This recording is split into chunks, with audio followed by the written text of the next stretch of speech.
One thing you just said, and correct me if I'm wrong, but you said our world doesn't have zero agency anywhere.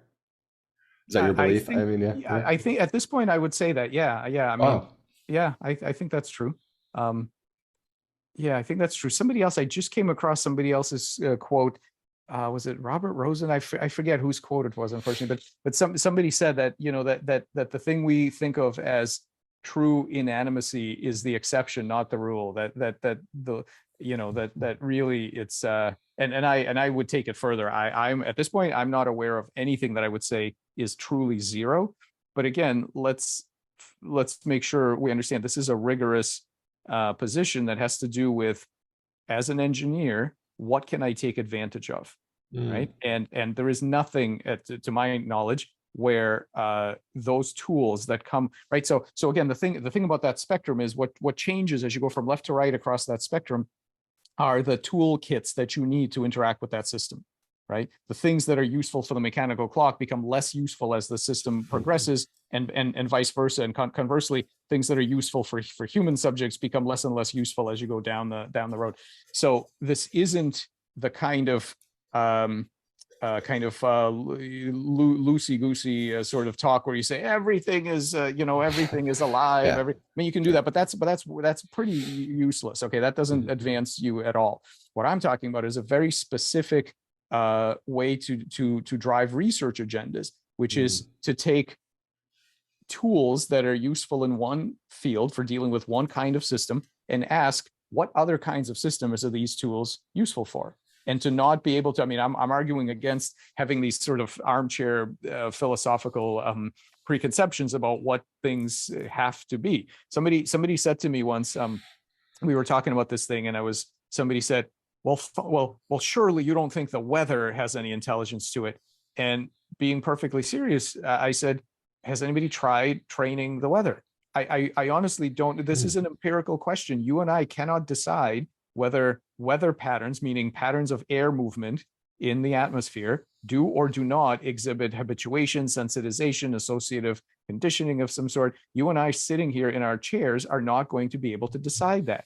And a lot of people don't think that's the way to do it, because they feel that if the empirical if those kind of empirical things are the prediction of your worldview, then the worldview must be wrong. They sort of assume that Mm. any worldview that can possibly tell you that the weather pattern has certain problem solving capacities is obviously wrong, because you're already you're starting with something that's wrong.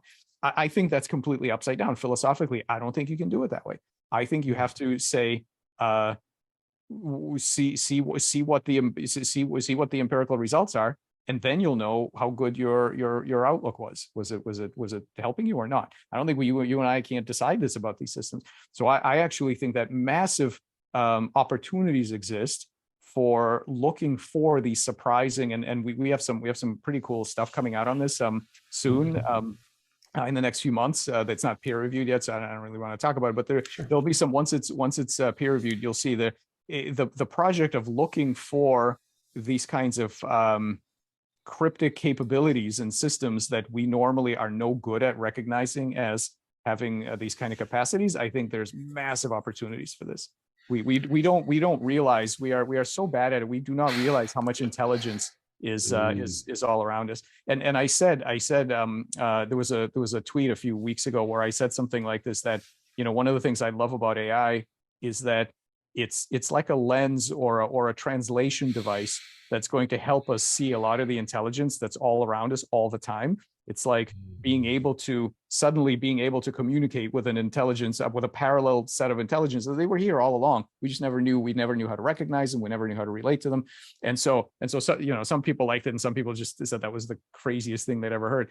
But and that's not the right way to think about it. But I really think that so far, when we've looked for these things in a rigorous way, not the way where you say, every rock has a spirit behind it. I mean, okay, but does that help you, right? Maybe if you can Mm. give me an engineering protocol. What's the interface, right? What's the interface to that spirit?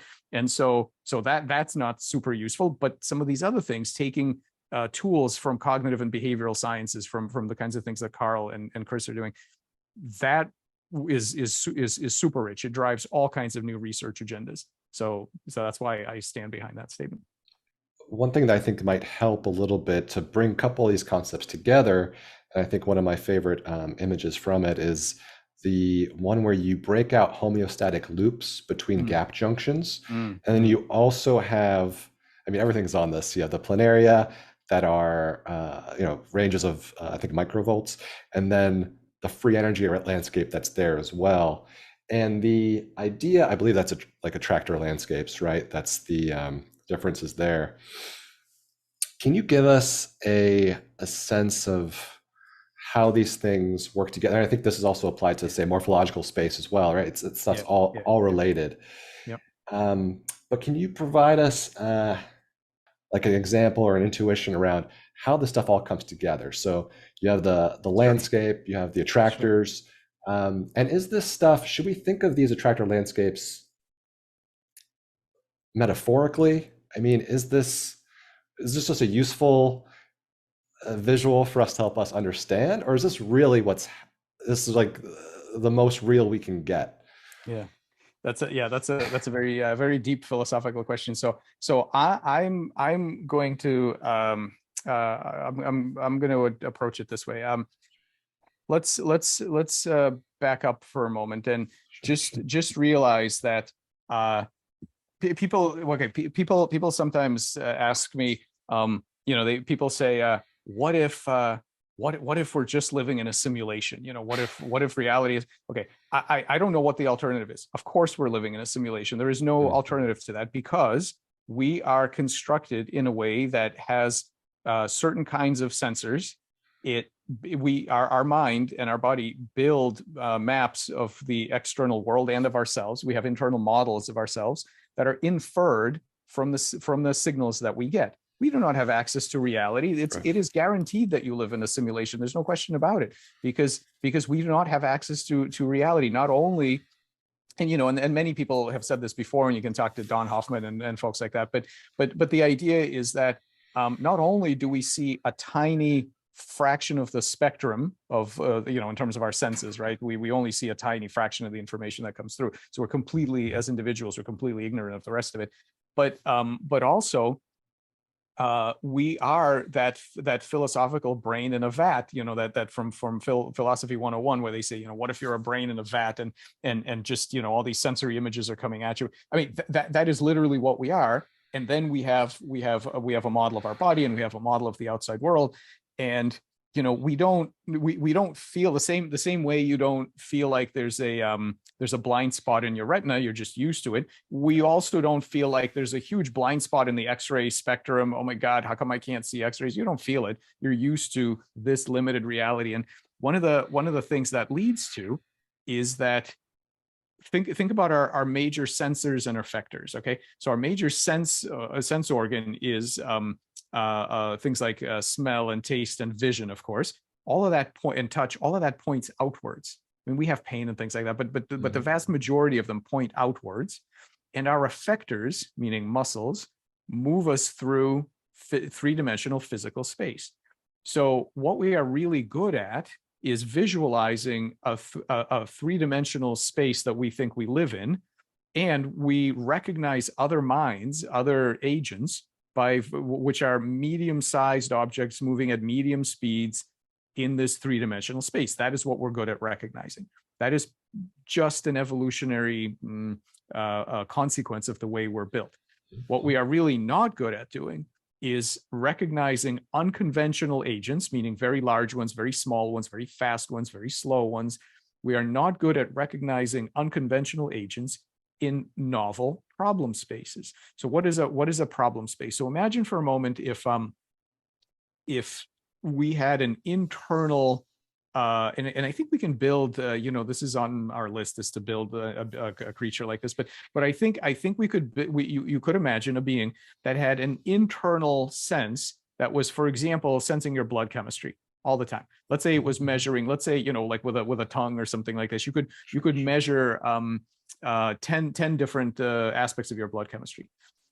If we had the ability to measure that, and to the way that to sense that, the way that we sense with vision, you would know that your body lives in this 10-dimensional option space, right? Where just like we live in a 3-dimensional space, if you could sense 10 different things, you would, your about your blood would be in this physiological state space that would have 10 dimensions to it. Of course, we can't visualize that, but we would, if we had evolved that way, we would be able to. Um, and you would also know that there are these things called liver, kidneys, and so on that are really clever about navigating that space. That when they get perturbed by specific things that happen in terms of your blood chemistry, they can find ways around it. They keep you alive despite all sorts of, terrible things that you do to them with with your lifestyle and all that. We would have no problem recognizing them as beings that live in this space. We would know we live in this space. We just don't. We're very bad at recognizing this, and it is no less real than the large scale 3-dimensional space in which we navigate with our muscles. We are constantly navigating physiological state space, which has way more than 10 dimensions. Of course, we are navigating transcriptional state space, so gene expression space. So if you have, I don't know, several tens of thousands of genes as an organism, that is a very high dimensional space that you are walking in all the time by turning different genes on and off. You're navigating that space. We have metabolic spaces. We now modern humans have linguistic spaces, and who knows what else is out there.